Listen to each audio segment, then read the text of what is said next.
No mierīgi rimta dzejas lasījuma līdz netradicionālam un azartiskam aicinājumam un skatījumam uz dzīvi šonedēļ dzejas dienas ir ienākušas arī Madonas novadā.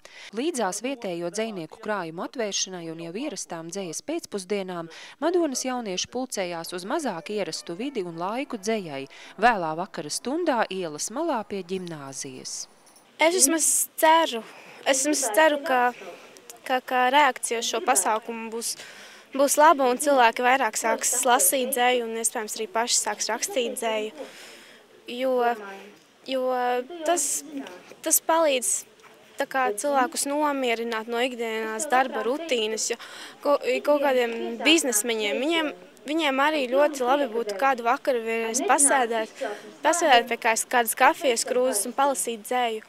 Tas sajūtīsies dzīves vienkārši. Viss pamatā ir mīlestība, tāpēc, kad savulaik bija dzejas fórums Botāniskajā dārzā, ko rīkoja dzejniece Amanda Aizpariete, un viņa teica, ka, ja nav mīlestības, tad arī nebūs dzeja, jebkurā veidā nebūs dzeja.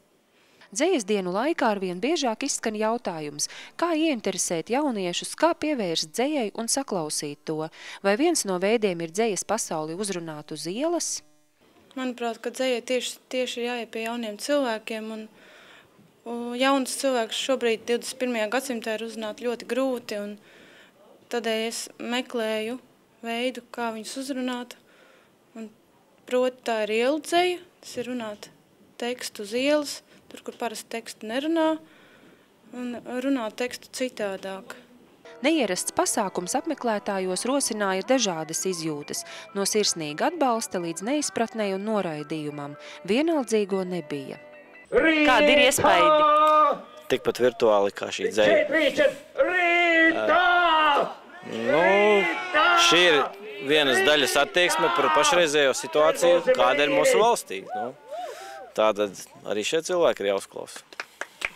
Interesanti, kaut kas jauns, kaut kas nebijis un baigi labi īstenībā. Tā kā nevar sūdzēties, kaut ko tādu varētu biežāk. Un ne tikai ar dzeju, bet arī vēl visu kaut ko. Savdabīgs pasākums, kaut kas tāds jau nebijis Madonā. Pārāk ekstraverts, man liekas, ir pasākums. Man jau tādi klusinātāki piesitieni labāk un tāds pārāk uzbrukošs, man liekas, vismaz pagaidām ir pārāk uzbrukoši. Un kā tev patīk? Normāli. Latviešu dzeja nav tikai rainis, kam par godu dzejas dienu tradīcija norisinās tieši septembrī. Latviešu dzeja ir arī jaunās paaudzes dzejdari. Tomēr, cik smalka ir tā līnija, kas atdala radošu vērtību, kaut arī tās pirmssākumos no eksperimentēšanas un pārprasta avangarda.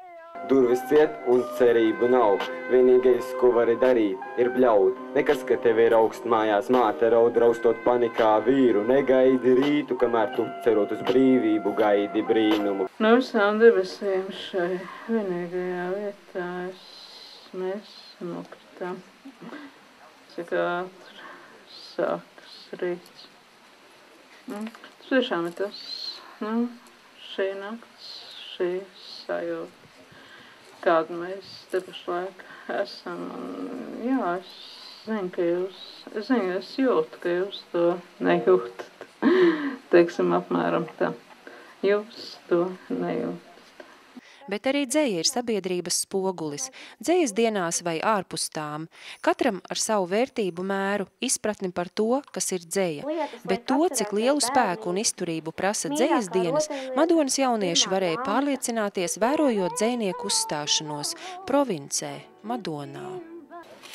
Lai dienās šajā skaistajā mirdzēs krāsu virtuves. Paldies!